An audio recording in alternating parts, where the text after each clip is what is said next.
சௌக்கியமா எல்லாம்?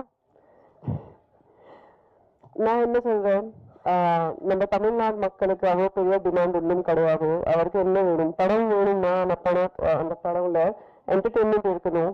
ஆனால் ஏதாவது சோஷியல் மெசேஜ், ஃபேமிலிக்காக ஹார்ட் டச்சிங் ஏதாவது அந்த மாதிரி சப்ஜெக்ட் தமிழ்நாட்டு மக்களுக்கு எல்லாருக்கும் ரொம்ப இஷ்டம். உங்களுக்கு 100 கோடி ரூபாய் பட்ஜெட் வேணும்.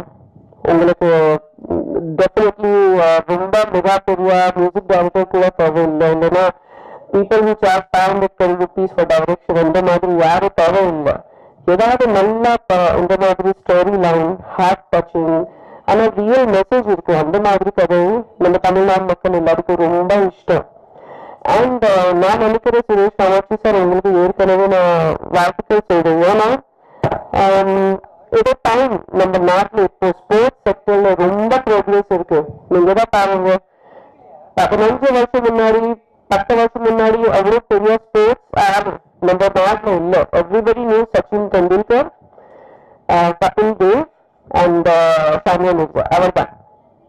ஸ்போர்ட்ஸ் செக்டர்ல அவ்வளோ கிரோத் கிடையாது அந்த டைம்ல. ஆனா இப்ப 10 வருஷத்துல நீங்க பாருங்க, இப்பதான் ஒரு பொண்ணு மணி பாப்பர் ஒலிம்பிக்ஸ்ல நமக்காக கோல்டு மெடல் வாங்கிட்டு இப்ப 2 மெடல் அவர் வின் பண்ணிட்டு ஏற்கனவே நமக்காக பிரக்னானந்தா நம்ம தமிழ்நாடோட ஒரு ப்ரைட், நம்ம தமிழ்நாடு மக்களுக்காக நம்ம ஸ்டேட்காக பிரக்னானந்தா செஸ் சாம்பியன், விஸ்வநாதன் ஆனந்த், இந்த மாதிரி ரொம்ப மிகப்பெரிய லிஸ்ட் இருக்கு.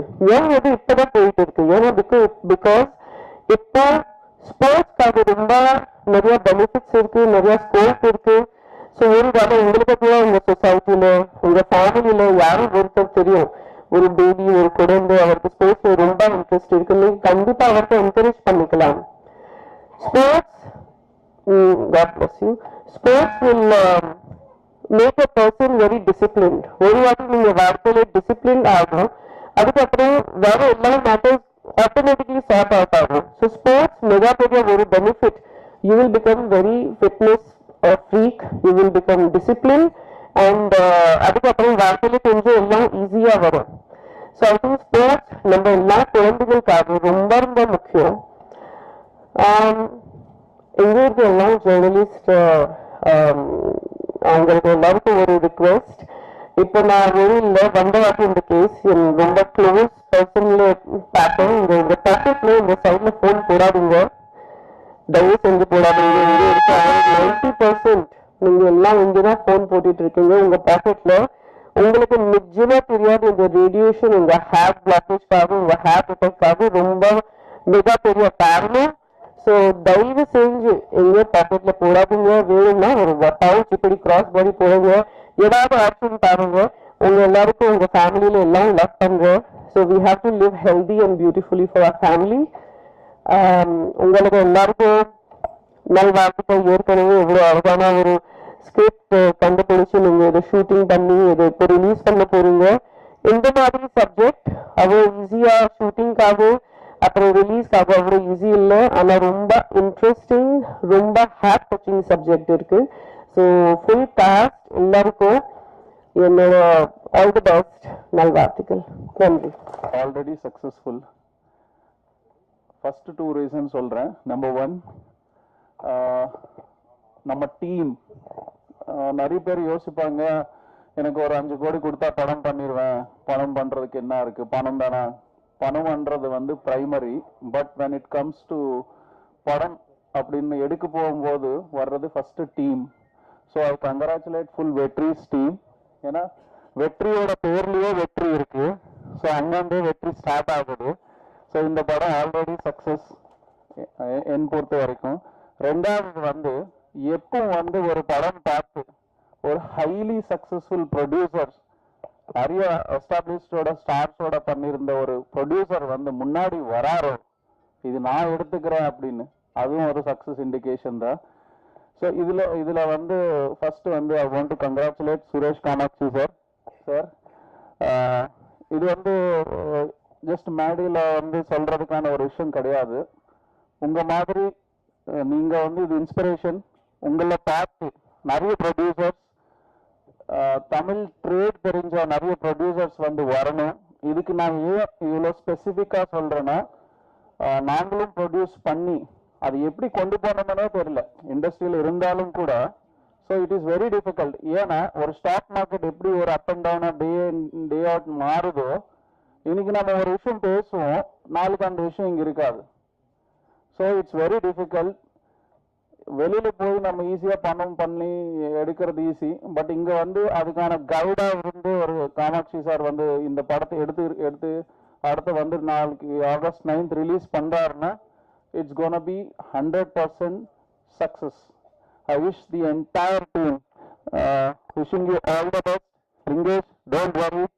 நீங்கள் எல்லாம் எத்தனை விஷயம் சொல்லியிருக்கீங்களோ, assistant, AD, cameraman, director, fight, stunts எல்லாமே நானும் பார்த்துருக்கேன் ரியலிஸ்டிக்கா. So this is enjoying the ஒரு ப்ராசஸ். அடுத்து நமக்கு பெரிய லெவலில் போகும்போது நம்மளுக்கு இதுதான் ஒரு like will help for more creativity, more எப்பயாவது நம்ம வந்து ஒரு டிசப்பாயின்மெண்ட் வரும். பட் இந்த மாதிரி மூமெண்ட்ஸ் வந்து நம்மளுக்கு ஹெல்ப் பண்ணும் ஃபியூச்சர்ல பம்ப் பண்றதுக்கு. உங்களுக்கு அற்புதமான காஸ்ட் டீம் இருக்கு. Suresh Menon sir highly talented sir, team, everybody in this like ஆர்ட்ல இருந்து மியூசிக்ல இருந்து எல்லாருமே சூப்பரா பண்ணிருக்காங்க. I wish the entire team my whole heartedly congratulations. Thank you so much.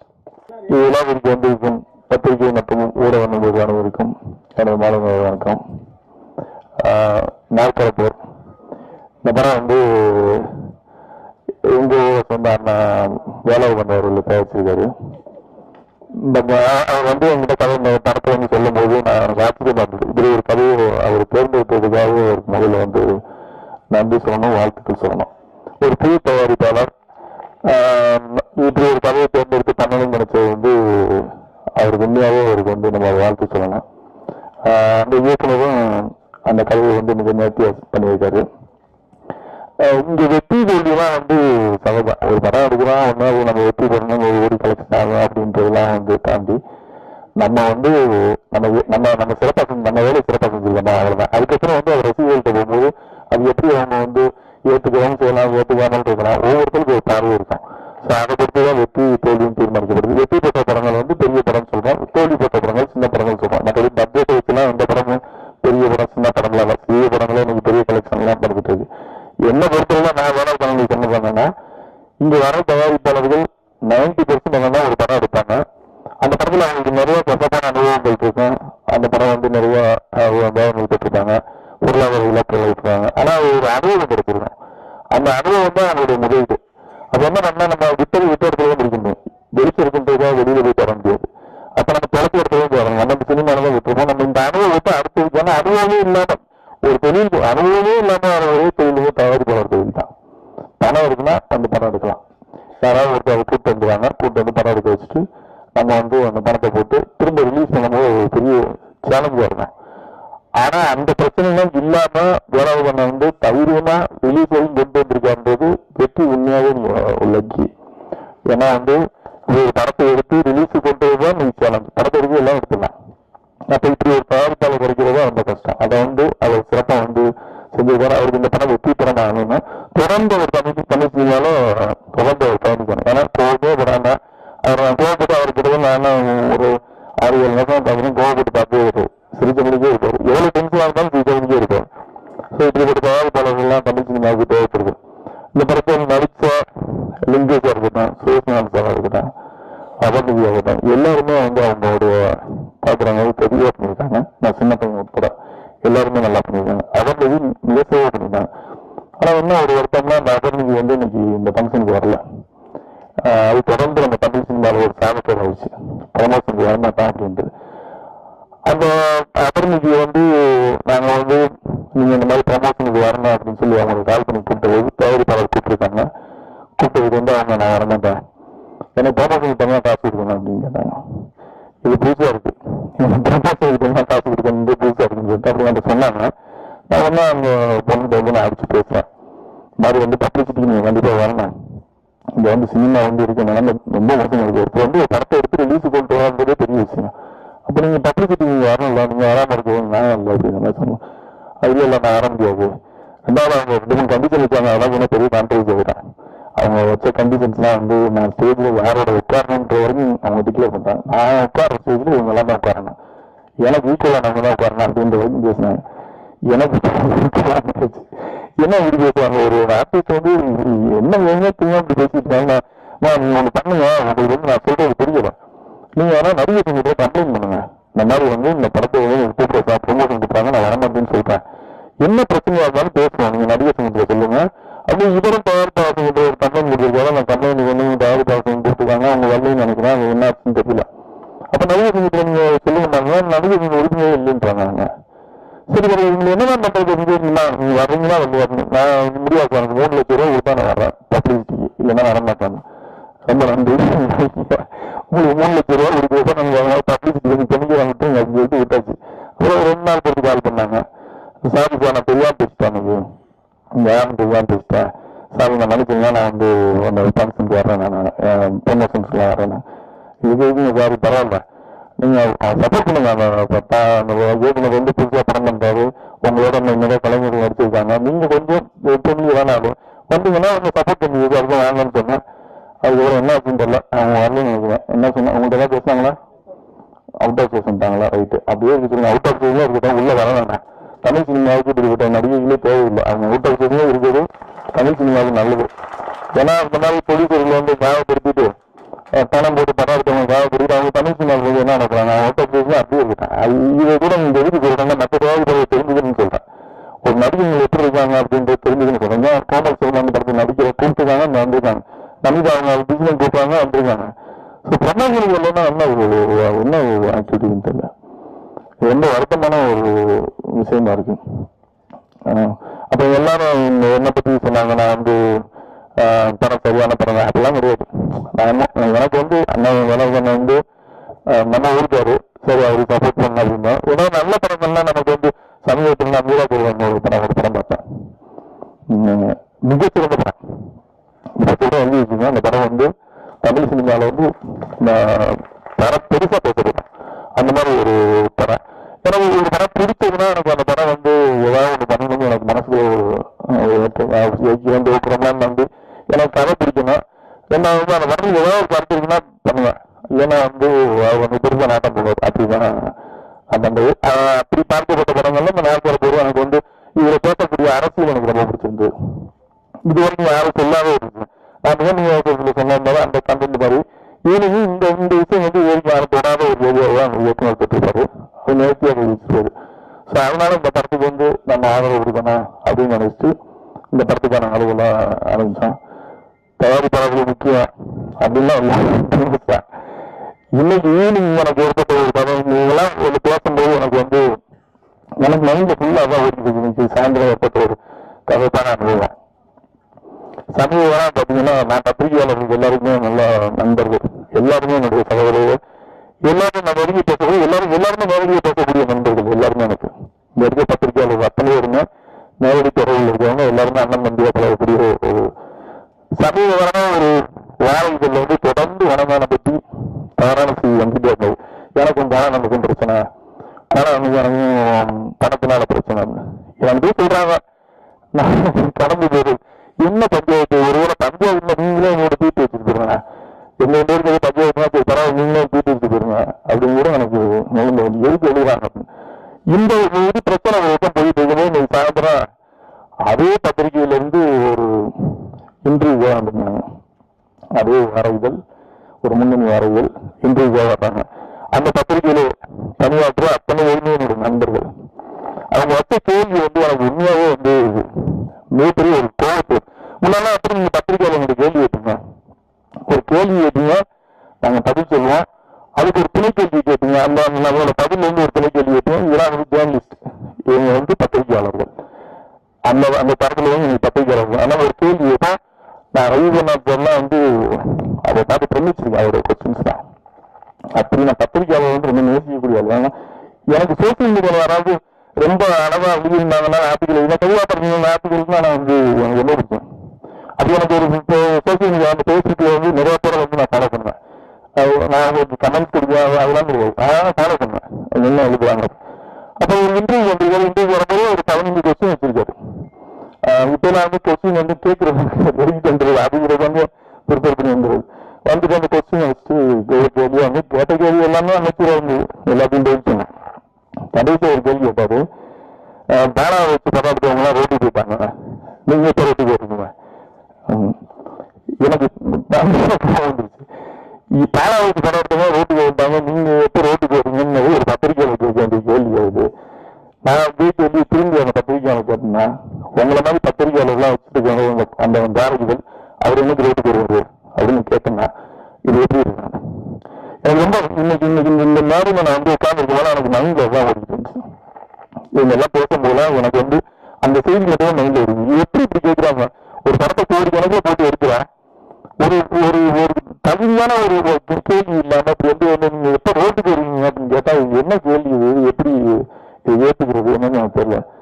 இவங்களாவும் அந்த பத்திரிகை நான் பேர் நாகரிகம் தெரியும், எங்க பேர் கூட விரும்பல. இவங்களாவும் அந்த பத்திரிகை பணிபுரிவதும் சரி, அந்த பத்திரிகை நிர்வாகமும் சரி, கொஞ்சம் உங்க செய்தியாளர் கேட்ட கொஞ்சம் அனுபவமான கேள்வியில் கேட்க சொல்லுங்க. ஏன்னா இது உங்களுக்கு தேவைப்படுது. எவ்வளவு வழி நீங்க வச்சு பாருங்க, கோடி கணக்கில் பணம் போட்டு நிற்கிறாங்க, எப்ப நீங்க ரோட்டுக்கு வருவீங்க கேட்கறது. அதே கேள்வி நீ வேற மாதிரி கேட்கலாம். பேனா வச்சு படம் எடுத்தவங்க எல்லாம் ரோட்டுக்கு போயிட்டாங்க இருக்கணும் அப்படின்னு ஒரு டாக் இருக்கு. இவர் இந்த பத்தி இந்த விமர்சனத்தை பத்தி நீங்க கேட்குறீங்கன்னா அது நியாயமான கேள்வி. நீங்க எப்ப ரோட்டுக்கு வருவீங்க என்ன கேள்வின்னு எனக்கு ஒன்றும் புரியல. இது எனக்கு ஆரம்ப. அப்புறம் வந்து நீங்களாம் அவருடைய நண்பர்கள் பத்திரிகையாளர்கள் நண்பர்கள் மிகப்பெரிய மரியாதை வச்சுக்கேன், உங்களோட நண்பரா பண்ணுவேன், உங்களோட ஆரம்பத்துக்கு போறேன். அது வந்து இவங்கெல்லாம் பேசும்போது நண்பர்கள்லாம் ஓடிட்டு இருந்துச்சு. என்ன இப்படி கேட்டாங்க வரும்போது அது இந்த கன்சலி கிளம்பி வரும்போது நான் அப்பவே நான் கன்சலிக்கு போறேன் அப்படின்னு சொல்றேன். இல்ல ஒரு 10 நிமிஷம் நான் உட்காந்து முடிச்சு போறீங்கன்னு சொன்னோன்னா சரி அப்பவும் அந்த இம்பார்ட்டன்ஸ் கொடுத்து ஓகே நம்மளை மதிச்சு ஒருத்தர் வர்றாங்க கொடுப்போம்னு சொல்லி கொடுக்கும்போது வந்து எனக்கு ரொம்ப ஹார்ட் ஆயிடுச்சு. ஒரு இந்த நாற்பது படத்துல வந்து பணியாற்றின அத்தனை பேருக்கும் என்னுடைய வாழ்த்துக்கள். இந்த படம் வந்து ஒரு நேற்றான படமா இருந்தா இதில் பேசப்பட்ட கருத்துக்கள் வந்து விவாதிக்கப்பட வேண்டிய ஒரு கருத்துக்கள். இது வந்து எல்லாருமே தெரிஞ்சுக்க வேண்டிய விவாதிக்கப்பட வேண்டிய ஒரு கருத்துக்கள். ஸோ இந்த படம் வந்து வெற்றி பெறுவதற்கு என்னுடைய வாழ்த்துக்கள். வந்திருந்த அனைவருக்கும் எனக்கு நெஞ்சு நல்லா புரிவிக்கும். நன்றி. எல்லாருக்கும் மாலை வணக்கங்கள். இப்போ ரொம்ப இம்பார்ட்டண்டான ஒரு பர்சன் பற்றி நான் பேசியே ஆகணும். சுரேஷ் காமாட்சி சார் அவர்கள் பற்றி. He is a good friend. And sir first நான் உங்களை வந்து பெர்ஃபெக்ஷனிஸ்ட்னா கூப்பிடுவேன் எல்லா படத்திலும் நீங்கள் ரிலீஸ் பண்ண. ஆனால் யூஆர் சோஷியல் ஆக்டிவிஸ்ட் ஆக்சுவலி. ஏன்னா இவங்க ஒரு மாநாடு இல்லை இன்னும் நான் நிறைய சொல்லிட்டே போகலாம். அவ்வளோ ஒரு சக்ஸஸ்ஃபுல்லான படம் கொடுத்தாலும் இன்னைக்கு எந்த ஹீரோயின் வேணும்னா சாருக்கு ஆக்சுவலி டேட் கொடுப்பாங்க.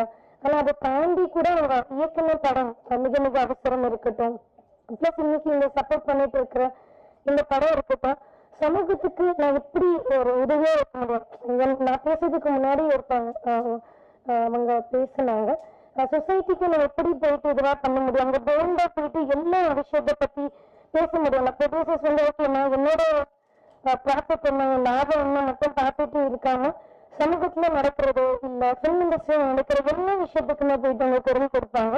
ஸோ இன்னும் இது social activist plus perfectionist. So வாழ்த்துக்கள் சார் படத்துக்காக. எப்பவுமே நான் எல்லாருக்குமே தெரியும் என்ன ஃபர்ஸ்ட் ஸ்போர்ட்ஸ் பிளேயரா தான் நான் அறிமுகம் ஆயிருக்கேன். பட் அந்த ஸ்போர்ட்ஸ் விளையாடும்போது அம்மா நான் வின் பண்ணும்போது இல்லை லூஸ் பண்ணும்போது ஹாப்பியா இருக்கும் அண்ட் சேடா கூட இருக்கும் சம்டைம்ஸ் வின் பண்ணும்போது. பட் எப்பவுமே அம்மா வந்து சொல்லுவாங்க நீ இது எல்லாமே என்ன வெற்றி வந்தாலும் எதை வந்தாலும் மற்றவங்களுக்கு உதவி இல்லாம உதவியா இரு, எப்பவுமே யூஸ்ஃபுல்லா இருன்னு சொல்லிட்டு இருப்பாங்க. இன்னைக்கு இந்த நேரில் நிற்கும் போது இல்லை நம்ம எல்லாம் இந்த ஹாலில் உட்காந்துட்டு இருக்கவங்க எல்லாரும் வந்து ரொம்ப ப்ரிவிலேஜா இருக்கும். நமக்கு நிறைய மற்ற நார்மல் இப்போ நம்ம ஸ்க்ரீன்ல காமிச்ச மாதிரி அந்த பீப்புள் விட நம்ம ஆக்சுவலி ப்ரிவிலேஜா இருக்கோம். நான் நிறைய இந்த ரெஃப்யூஜி கேம்ப்ஸ்ல போகும்போது இல்லைன்னா நான் நிறைய ரெஃப்யூஜி கேம்ப்ஸ்ல போகும்போது அண்ட் ரேப் ஆன விக்டிம்ஸா போயிட்டு அவங்க ரிஹாபிலிட்டேஷன் சென்டர்ல போயிட்டு பார்க்கும்போது ரொம்ப மனசுல ஒரு பெயினா இருக்கும். அவங்களுக்கு நமக்கு அவங்க நம்ம மாதிரியே நிறைய ஹார்ட் ஒர்க் பண்றாங்க, நம்ம மாதிரி ரொம்ப அன்பா இருக்காங்க. அவங்க வாழ்க்கையில திருப்பி அவங்க வீட்டுக்கு போக முடியுமா, திருப்பி அந்த வாழ்க்கையை வந்து அவங்களால திருப்பி வாழ முடியுமான்னு அவங்க திங்க் பண்ணிட்டு இருப்பாங்க. பட் அவங்களுக்கும் நமக்கும் இருக்கிற டிஃபரன்ஸ் வந்து கல்வி இருக்கட்டும் அண்ட் ஸ்போர்ட்ஸ் தான் ஆக்சுவலி. அந்த ரெண்டு தான் ஆக்சுவலி டிஃபரன்ஸ் இருக்கு. ஏன்னா நீங்க நமக்கு கல்வி நம்ம எல்லாருக்குமே தெரிஞ்ச விஷயம் தான். பட் ஸ்போர்ட்ஸ் என்ன பண்ண முடியும்? அப்போ ஸ்போர்ட்ஸ் பிளேயரா நான் சொல்ல முடியும். ஏன்னா ஒரு பலமான லேடி இருக்கட்டும், அவ ஒரு பலமான லேடி வந்து ஒரு பலமான சிட்டிசன்ஸ் கொடுக்க முடியும் கண்ட்ரிக்கு. ஒரு பலமான சிட்டிசன்ஸ் தான் ஒரு பலமான கண்ட்ரியை வந்து உருவாக்க முடியும். ஸோ ஸ்போர்ட்ஸ் வந்து அப்படி கிடையாது. அந்த உடம்பாலும் மனசாலும் உங்களுக்கு ஒரு பலம் வந்து கிடைக்கும் ஸ்போர்ட்ஸ் விளையாடும்போது. ஸோ நெக்ஸ்ட் டைம் இந்த கேம்ப்ஸ்க்கு போகும்போது இந்த எஜுகேஷன் ப்ளஸ் ஸ்போர்ட்ஸை நம்ம என்கரேஜ் பண்ணும்போது அங்கேயும் இந்த ரெஃப்யூஜி கேம்ப்ஸ்ல ஐ திங்க் யாருமே இங்கே உட்கார மாட்டாங்க. அந்த ரேப் விக்டிம்ஸ் வந்து யாருமே ஆக மாட்டாங்க. அண்ட் இது எல்லாமே இருக்கும். இந்த படத்துல சிவஸ்மேனன் சார் ஆக்சுவலி அவங்களோட வந்து நான் மலையாளம் படம் நடிச்சிருக்கேன். Is such a superstar. Sir இந்த அவங்களோட காஸ்டிங்கை வந்து இந்த படத்துக்கு ரொம்ப பெரிய பலமா ஆக்சுவலி கொடுத்துருக்கு. So congratulations for that sir.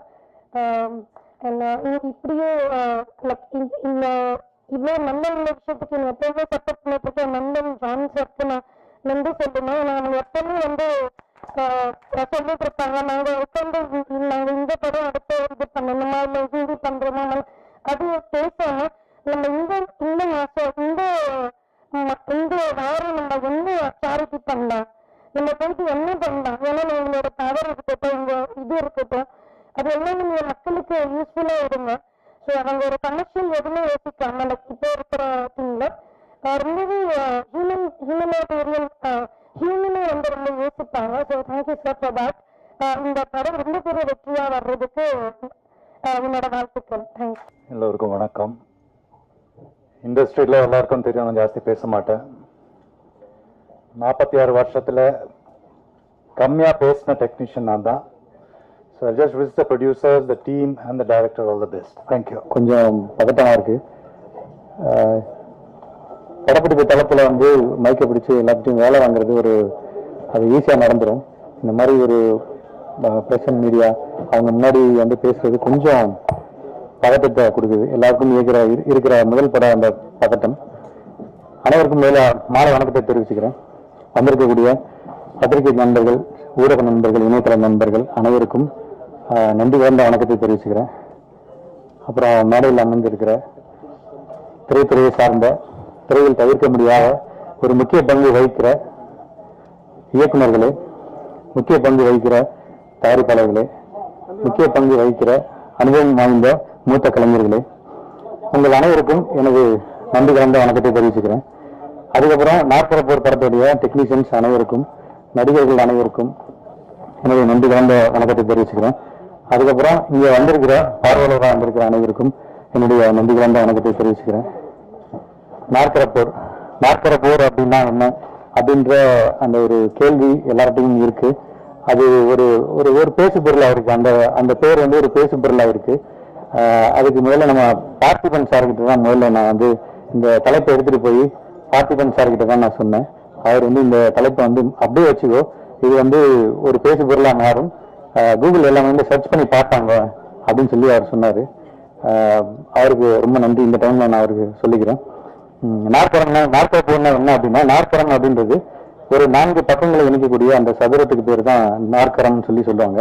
அந்த 4 பக்கங்கள் ஈக்குவலா இருந்தாலும் சரி, இல்ல சாய்சதுரமா இருந்தாலும் சரி, இல்ல செவ்வகமா இருந்தாலும் சரி, அதுக்கு பேரு நாற்கரம் தான். இந்த நாற்கரம் வந்து சதுரங்க விளையாட்டோட சதுரங்க கட்டத்தை குறிக்கிறது. இந்த கட்டத்தை, சதுரங்க கட்டத்தை வந்து நம்ம வந்து சமூகமா எடுத்துக்கலாம், நாடா எடுத்துக்கலாம். அந்த கட்டத்தில் இருக்கிற சதுரங்க கட்டத்தில் இருக்கிற வெள்ளை காய்களுக்கும் கருப்பு காய்களுக்கும் நடுவில் வந்து ஒரு காலங்காலமா ஒரு போர் இருந்துகிட்டே இருக்கும். அந்த வெள்ளை காய்களை வந்து நம்ம பணக்காரன், கார்பரேட், அரசியல்வாதி, அதிகார வர்க்கம் அப்படி எல்லாமே நம்ம அதுல வந்து பொருத்தி பார்த்துக்கலாம். கருப்பு காய்களுக்கு வந்து நம்ம என்ன ஏழை, ஒடுக்கப்பட்டவர்கள், ஏமாற்றப்படுபவர்கள், இப்படி எல்லாத்தையும் நம்ம சேர்த்துக்கலாம். இந்த 2 பேருக்குமான வார், அதாவது போர் வந்து காலங்காலமா இருந்துகிட்டு இருக்கு அப்படின்றது தான் நம்ம நாற்கர போர்னு வந்து வச்சிருக்கோம். இந்த படத்துல ஒர்க் பண்ண டெக்னீஷியன்ஸ் எல்லாருமே ரொம்ப அற்புதமா ஒர்க் பண்ணியிருக்காங்க. முதல்ல அந்த படத்தினுடைய கதை நாயகன் லிங்கேஷ், அவர் தன்னுடைய முழு உழைப்பையும் இதுல வந்து போட்டிருக்காரு. அதுக்கப்புறம் இந்த நடிச்ச மாஸ்டர் அஸ்வின், அதுக்கப்புறம் அபர்மதி, அதுக்கப்புறம் சோலைமனோ, அதுக்கப்புறம் தமிழரசி, அதுக்கப்புறம் இப்ராஹிம், அதுக்கப்புறம் அன்பு, அதுக்கப்புறம் இந்த மாதிரி எல்லாருமே வந்து அவங்கவுங்க பங்களிப்பை 200% வந்து கொடுத்துருக்காங்க. இதை நான் இந்த படத்தை பற்றி பெருமையாக சொல்றதை விட நீங்கள் எல்லாருமே வந்து படம் பார்த்துட்டு நீங்கள் அதை சொன்னீங்கன்னா எனக்கு ரொம்ப அது மகிழ்ச்சியாகவும் பெருமையாகவும் இருக்கும். அதுக்கப்புறம் இந்த படம் அமையறதுக்கு முக்கிய காரணமாக இருந்த திரு வேலாயுதம் சார், தயாரிப்பாளர் வேலாயுதம் சார் அவர்களுக்கு நான் வந்து இந்த நேரத்தில் நன்றி கடன் பட்டிருக்கேன். நான் அவருக்கு ரொம்ப நன்றி சொல்லிக்கிறேன். அவர் கதையை கேட்டாங்க, எந்த ஒரு ஆட்சேபனையும் சொல்லாமல் நம்ம இதை பண்ணலாம் அப்படின்னு சொல்லிட்டு ஒரு முழு சுதந்திரம் கொடுத்து இந்த படத்தை இந்த தூரம் வந்து கொண்டு வந்து நிப்பாட்டியிருக்காரு. அதுக்கப்புறம் மேனேஜர் செல்வம், அவரும் வந்து இடையிடையே பிரச்சனை ஏற்படும் போது அவர் வந்து எல்லாத்துட்டையும் சமாதானம் பண்ணி அவர் இந்த படத்தை கொண்டு வந்து நிப்பாட்டியிருக்காரு. இன்னொரு மத்தளத்துக்கு 2 பக்கம் அப்படின்னு சொல்லுவாங்கல்ல, அந்த மாதிரி வந்து அருண்மொழி தேவன் அவரும் இந்த படத்துல வந்து ரொம்ப நெருக்கடியான காலகட்டத்தில் வந்து சப்போர்ட் பண்ணி இதை அடுத்த லெவலுக்கு கொண்டு வந்து நிப்பாட்டியிருக்காரு. எனக்கு டெக்னீஷியன்ஸுக்கு, அதுக்கப்புறம் அருண்மொழி தேவனுக்கு, தயாரிப்பாளருக்கு, இவங்களுக்குள்ள ஏதாவது பிரச்சனை வரும்போது இடையில மாட்டிக்கிட்டவர் வந்து லிங்கேஷ். அவரும் வந்து இது ஒரு ஈபியாவை ஒர்க் பண்ணி இந்த படத்தை வந்து நல்லபடியாக முடிச்சு இங்கே கொண்டு வந்து நிப்பாட்டியிருக்காரு. அதுக்கப்புறம் இந்த படம் இந்த லெவலுக்கு வர்றதுக்கு முக்கிய காரணம் வந்து தயாரிப்பாளர் திரு சுரேஷ் காமாட்சி அவர்கள். இந்த படத்தை பார்த்தோன்னா இது நம்ம கண்டிப்பா ஒரு நல்ல இடத்துல கொண்டு போய் சேரணும், ஒரு நல்ல ஒரு மெசேஜ் உள்ள படம், இதை வந்து நான் கரெக்டான ஒரு இடத்துல கொண்டு போய் சேர்க்கணும்னு சொல்லிட்டு இவ்வளவு தூரம் அவர் தூக்கிட்டு வந்து இந்த இடத்துல வந்து வச்சிருக்காரு. படத்தை ரிலீஸும் பண்ண போறாரு. ஆனால் ரொம்ப நன்றிண்ணா. அப்புறம் இந்த படத்துல ஒர்க் பண்ண டெக்னீஷியன்ஸ் அப்புறம் கேமராமேன் அர்ஜுன் ரவி, ஞானசேகரன், அதுக்கப்புறம் editor Ranjith, music director Dinesh Antony, editor Kalai Thiruman Raghavan, இப்படி எல்லாருமே வந்து அவங்க உழைப்பை கரெக்டாக போட்டிருக்காங்க. இந்த படம் ஒரு பேசு பொருளாக மாறும், ஒரு முக்கிய விவாதத்தை இந்த படம் வந்து ஏற்படுத்தும் அப்படின்ற நம்பிக்கை எனக்கு இருக்கு. நல்ல படங்களை வந்து என்னைக்குமே மக்களும் சரி, பத்திரிகையாளர்களும் சரி, என்னைக்குமே தவற விட்டதும் இல்லை, அதை வந்து கொண்டாட தவறியதும் இல்லை. இதை உங்கள் பார்வைக்கு, உங்களுடைய இதுக்கு விடுறேன். நீங்க இந்த படம் பார்த்துட்டு உண்மையான கருத்து உங்களுக்கு பிடிச்சிருக்கு பிடிக்கல அப்படின்ற எந்த கருத்தாக இருந்தாலும் சரி, அதை மக்களுக்கு வந்து கொண்டு போய் சேர்க்கணும். வந்திருக்கக்கூடிய எல்லாருக்குமே வந்து நன்றியை தெரிவிச்சுக்கிறேன். நன்றி, வணக்கம். இந்த படம் தேங்க்யூ ஃபர்ஸ்ட் ஸ்டேஜ் தான் சார் சொன்ன மாதிரி எனக்கும் இது. என் பேர் தமிழரசி, அவ்வளவுதான். இப்போ எனக்கு அது தவிர வேற ஒண்ணுமே தெரியல. எனக்கு இந்த மூமெண்ட் வந்து லைஃப்ல மறக்க முடியாதுன்னு நினைக்கிறேன். ஆக்சுவலி இது எனக்கு ஒரு பெரிய கனவு அண்ட் இது ஒரு ஃபர்ஸ்ட் ஸ்டேஜ். எனக்கு இப்படி எல்லாரும் முன்னாடியும் நான் நின்று பேசுறதும் ஃபர்ஸ்ட் தான். எனக்கு இந்த படத்துக்கு வாய்ப்பளிச்ச ஃபர்ஸ்ட் டைரக்டர்னா வெற்றி அண்ணா தான். அவங்களுக்கு நான் இந்த இடத்துல வந்து தேங்க்ஸ் சொல்லிக்க விரும்புறேன். தேங்க்ஸ் வெற்றி அண்ணா. நீங்க என்ன நம்பி வந்து இந்த வாய்ப்பு கொடுக்கலன்னா இந்த ஸ்டேஜ் எனக்கு கிடையாது. கோயம்புத்தூர் தோளமங்கலம் அப்படிங்கிற ஒரு கிராமத்திலிருந்து வந்து 4 வருஷம் ஸ்ட்ரகிள் பண்ணி ஒரு படத்துல ஒரு கேமரா பண்ணி இந்த இடத்துக்கு வந்திருக்கேன்னா கண்டிப்பா அது காட் கிரேஸ் தான் நினைக்கிறேன். என்னோட விடாமுயற்சியும் என்னுடைய தொடர் போராட்டமும் தான் இந்த இடத்துல நான் நிறுத்திருக்கு. கண்டிப்பா நாற்கரப்போர் படம் I can't explain it, but நீங்க கண்டிப்பா இந்த படத்தை பார்க்கணும். பார்த்துட்டு நீங்களே சொல்லுங்க எப்படி இருக்குன்னு. இது மக்கள் கிட்ட நல்ல முறையில் கொண்டு போய் சேர்க்கணும். அண்ட் எல்லாருக்குமே ரொம்ப தேங்க்ஸுங்க. தேங்க்ஸ், நன்றி, தேங்க்யூ.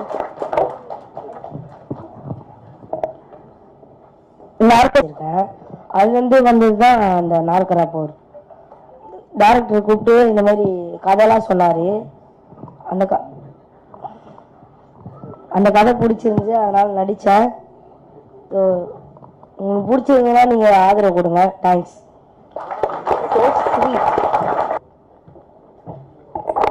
அனைவருக்கும் வணக்கம். நடு வீட்டிற்கும் திரைப்படத்தை துறையின் சார்பாக துறையின் ஜாம்பாரன்கள் சிறப்பு அனைவருக்கும் வணக்கம். பத்திரிகையாளர்கள், ஊடக நண்பர்கள் அனைவருக்கும் வணக்கம். இது என்னோட முதல் மேடை, முதல் படம். இந்த மிகப்பெரிய பொறுப்பாக எனக்கு கொடுத்த வேலாயுதம் வேலாயுதம் சாருக்கும் நண்பன் வெற்றி அவர்களுக்கும் ரொம்ப நன்றி. முதல் முறையாக இருக்கிறதுனால இது நன்றி முறையாகவே பார்க்கணும் அப்படின்னு நான் ரொம்ப ஆசைப்படுறேன். நான் இன்னும் நிறைய பேசிக்கலாம்.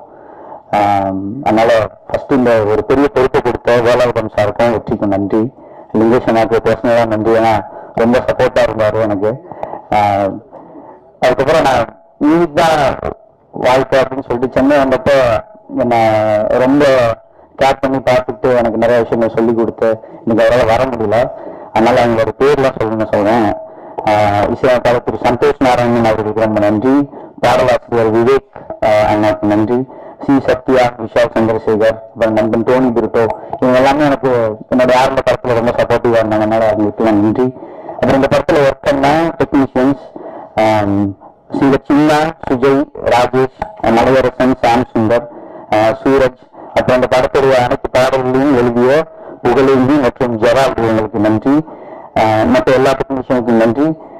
என்னோட ஃபேமிலி ஃப்ரெண்ட்ஸ் அப்புறம் என்னோட எல்லாருமே வந்திருக்காங்க, அவங்க எல்லாருக்குமே நன்றி. உங்க சப்போர்ட்டுக்கு நன்றி. குறிப்பா இது எல்லாத்துக்கும் காரணமான எனது மனைவி மது அவர்களுக்கு ரொம்ப நன்றி. ஏன்னா அவர் இல்லைன்னா சென்னைக்கும் வந்திருக்க மாட்டேன். அதனால அவருக்கு ரொம்ப தேங்க்ஸ் மது. பிரசன்ட் மீடியா எளிய மக்களின் எளிய வாழ்க்கையை வந்து ரொம்ப அழகா பதிவு பண்ணி உங்கள்கிட்ட கொடுத்துருக்கோம். இந்த படத்தை மக்களை கொண்டாட வைக்கிறதும் மக்களை கொண்டாடுறதும் உங்களுடைய பொறுப்பு. லிங்கேஷ் நான் சொன்ன மாதிரி உங்களுடைய கடமையும் கூட. ஸோ இந்த ஒரு நாற்பது போர்ன்ற ஒரு படத்தை நீங்க சப்போர்ட் பண்ணி ஆதரிப்பீங்கன்ற ஒரு நம்பிக்கையோட நாங்கள் அனைவரும் உங்கள்கிட்ட கேட்டுக்கிறோம். நன்றி, வணக்கம். அனைவருக்கும் மாலை வணக்கம். இந்த விழாவிற்கு வருகை புரிந்து எங்களெல்லாம் சிறப்பித்துக் கொண்டிருக்கின்ற விருந்தினர் அனைவருக்கும் நன்றி. ஒரு புது ப்ரொடியூசரு புதுசாக ஒரு படம் எடுத்துட்டான். படம் நல்லதும் வந்துருச்சு. எப்படி ரிலீஸ் பண்ணுறதுன்னு தெரியல. தயங்கிட்டு இருக்கும்போது அண்ணன் சுரேஷ் காமச்சன் வந்து பார்த்துட்டு கொஞ்சம் ஆலோசனை சொன்னாங்க. அவரோட ஆலோசனைப்படி இது வரைக்கும் நல்ல விதமாக போயிட்டுருக்கு. இந்த சினிமாவில் வந்து ஒரு புது ப்ரொடியூசருக்கு வந்து மிகப்பெரிய தயாரிப்பாளர் அவர் இவரை சப்போர்ட் பண்ணுறது சினிமா துறைக்கு ரொம்ப ஆரோக்கியம். அவர் எந்த ஊருக்காரராக இருந்தாலும் சொந்தக்காரங்களே இன்னைக்கு வந்து ஹெல்ப் பண்ண போகிறது இல்லை. இது மாதிரி விளையாட ஹெல்ப் பண்ணி எங்களை எல்லாம் இது பண்ணி வைப்பாங்க. மேலும் இந்த சினிமாவை மீடியா நண்பர்கள்லாம் நல்ல விதமாக எடுத்துகிட்டு போய் வெற்றியடை செய்யணும்னு வேண்டிக்கிறேன். நன்றி, வணக்கம்.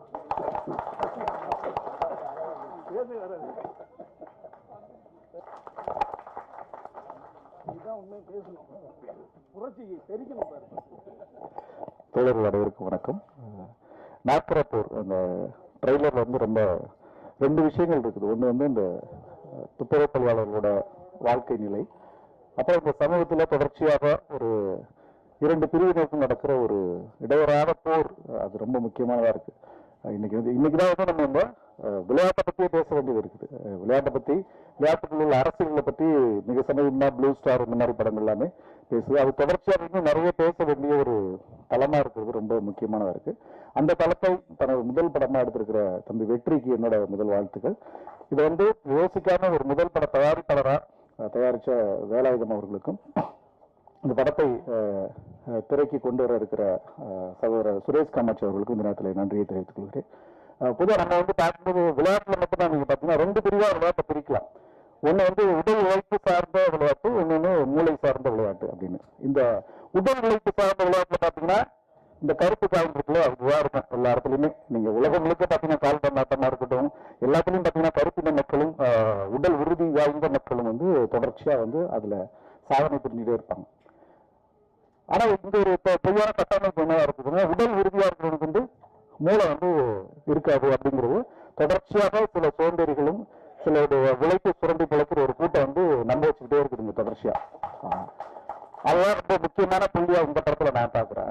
இப்ப குறிப்பா விளையாட்டு மட்டும் இல்ல, இப்ப சமீப காலமா பாத்தீங்கன்னா கிரிக்கெட்டோட தமிழ் வர்ணனை பாருங்க, ஃபுட்பாலோட தமிழ் வர்ணனை பாருங்க, டென்னிஸோட தமிழ் வர்ணனை பாத்தீங்கன்னா அந்த வர்ணனை பண்றதுல கூட ஒரு குறிப்பிட்ட கூட்டம் மட்டும்தான் இருக்குது. நீங்க ரொம்ப இரிட்டேட்டிங்கா இருக்கும் அந்த தமிழ் கமெண்ட்ரி எல்லாம் கேட்கும்போது. ஒரு கிரிக்கெட்டை வந்து நீங்க இங்கிலீஷ்ல கேட்கும்போது வேற ஒரு ஸ்போர்ட்ஸ் சார்ந்து இருக்கும். ஆனா இங்க ஒரு எலைட் குரூப் வேற ஒரு கூட்டம் உட்காந்துக்கிட்டு இந்த கமெண்ட்ரின்ற பேர்ல கூட பாத்தீங்கன்னா தன்னுடைய சாதி வக்கரத்தையும் பத்தியும் சரி, சாதியோட ஆப் பத்தியும் சரி தொடர்ச்சியாக செலுத்திக்கிட்டே இருக்குது. அதாவது எந்தெந்த இடத்துலலாம் வந்து அவங்க ஒரு சிண்டிகேட்டாக ஒர்க் பண்றது இருக்குல்ல. அப்போ இந்த இதுல வந்து நான் ஒரு நீ சொல்ற மாதிரி நான் ஒரு கீழ் அடுக்கில் இருக்கிற நீங்க வந்து அடக்கி வச்சிருக்கிற ஒடுக்கி வச்சிருக்கிற ஒரு இடத்துல இருந்து எனக்கு மூளை இல்ல நினைக்கிற இடத்துல இருந்து எனக்கு மூளை இருக்குடா அவங்களுக்கு முன்னால நீ நிக்க முடியாதுடா அப்படின்னு ஒரு ஒரு குட்டி பையனை வச்சு அதை முன்னால கொண்டு வர்றது மிகப்பெரிய தேவையான ஒன்றா இருக்குது. ரொம்ப வேல்யூல் சார்ந்தும் இருக்குது, அதே நேரத்தில் ரொம்ப ஜனரஞ்சகமா இருக்கு. அதுதான் ரொம்ப முக்கியமானதா இருக்கு. இன்னைக்கு எவ்வளவு கோடிகள் கொடுத்து எடுத்த படம்லாம் ஒரு 2-3 வாரங்களுக்கு முன்னாடி என்ன ஆச்சுன்னு நம்ம பார்த்தோம். அதோடைய வருமானம் என்னதான் இருந்துச்சு நம்ம பார்க்க முடிஞ்சது. சில வந்து அந்த படத்தில் என்னதான் இருக்கும் தேட்டர் படம் கூட அவ்வளவு பெரிய படம் இன்னைக்கு தேட்டர்ல கூட இல்லாம கூட போகுது. அந்த மாதிரி ஒரு சூழல்ல இது வந்து ரொம்ப ஜனரஞ்சகமா இருக்கு. அது ஒரு மிகப்பெரிய பிரம்மாண்டமான பொருட்சூழல் எடுத்த மாதிரி ஒரு இதா இருக்குது. இந்த படம் வந்ததுக்கப்புறம் இன்னும் நம்ம இதை பத்தி நிறைய பேச வேண்டியது இருக்கு. இந்த படத்தை தயவுசெய்து ஊடக நண்பர்கள் வந்து மக்கள்கிட்ட கொண்டு போய் சேர்க்கணும். வாழ்த்துக்கள். நன்றி.